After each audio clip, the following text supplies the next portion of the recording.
So ito na nga po guys, no, nilagyan po natin siya ng cone kasi nga kinakamot po ang kanya pong sugat. At sabi po ni Doc ay wag po siyang balutin po yung kanyang sugat para po ay matuyo agad. So nahirapan po siya, no. So ngayon atin po sa papakainin dahil nga po ay tanghali na. Maraming salamat po. God bless. So ito nga po mga guys, no, ay lagyan ko po sa ngayon ng betadine. Ito po sa betadine po, no, para po sa kanya pong sugat. So ayan. Kinadali sugat. Be. Teka lang. Ayan. Teka lang ha, lagatin na sugat ha. Sugat mo dali. Akin na dali dito. Dali dito, sugat mo. Oh. Teka lang. Be. Dali. Sugat. So ayan, no. Sa ngayon po, no, akin muna siyang pinakain. Gusto ko sana siyang nadalhin sa bit kasi nga panay po tulo po ng dugo ang kanya pong liig. Hindi ko po alam kung ano po nangyari sa kanya kasi kaya na po nakandusay po sa kanya sa may halamanan. So mayroon po akong utang po kay Doc, yung sa pusang puti at saka kay Doggy at saka ito talagang hindi ko po sa madadala po sa bit sa ngayon dahil wala po akong pira pang bit sa kanya. Kasi kahapon nga ilan lang po ang nagbigay po kay Doggy nung dinala ko po sa sabit. Kaya nga nagkautang-utang po ko kay Doc. Kung meron pong tumulong para po madala ko siya sa bit, pambayad po sa bit kay Mingming, dalhin ko po siya.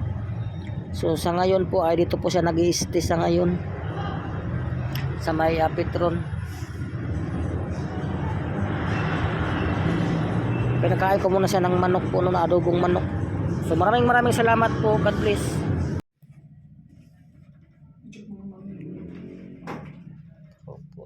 Wala pa, hindi pa nagte-text. Pati ito, mayroon kami nito. Tulpinol. Ang tulpinol namin doon 4. Pati yung sa sipon. Ubo. Kung ba yung ha? Basta magbibigay ng medisina, tanongin mo ng break. Ayaw. Neng. Uy. Hello, kamot ng kamot. Sige.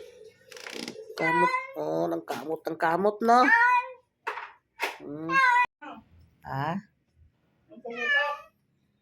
Ganito po pang gagawin mo dito. I-anesthesia ko po siya. Patutulogin ko po siya. Para malinis ko ito. Hindi ko malinis ito. At mag-check kung hindi ko siya patutulogin. Parang nagnanana na nga rin dito. At tapos, bibigyan ko siya ng antibiotic, anti-inflammatory, reliever, tapos mag-prescribe ako ng medicine na iinumin po niya. Tapos ibigyan niyo po siya ng cone. May cone doon, dalawa. May cone doon, dalawa. Sige, yung cone na binigay mo sa akin na isa, tinanggal ko kay siya eh. Ang laki niyang cone. Yung isa doon, may maliit tong cone. Ayan. Pero titignan ko kung tatahin ko din ito, siguro wala namang subat na ako. Nung isang araw pa ito. Yan, matagal na siguro yung itim na yan. Yan, bago lang yan. Pero malakas man sa kumain. Lakas kumain siya. Yaw. Ganun po ang gagawin ko sa kanya. 10.7. Ay, kasama ka. Tuhan. Liver. Ayan. Thank you.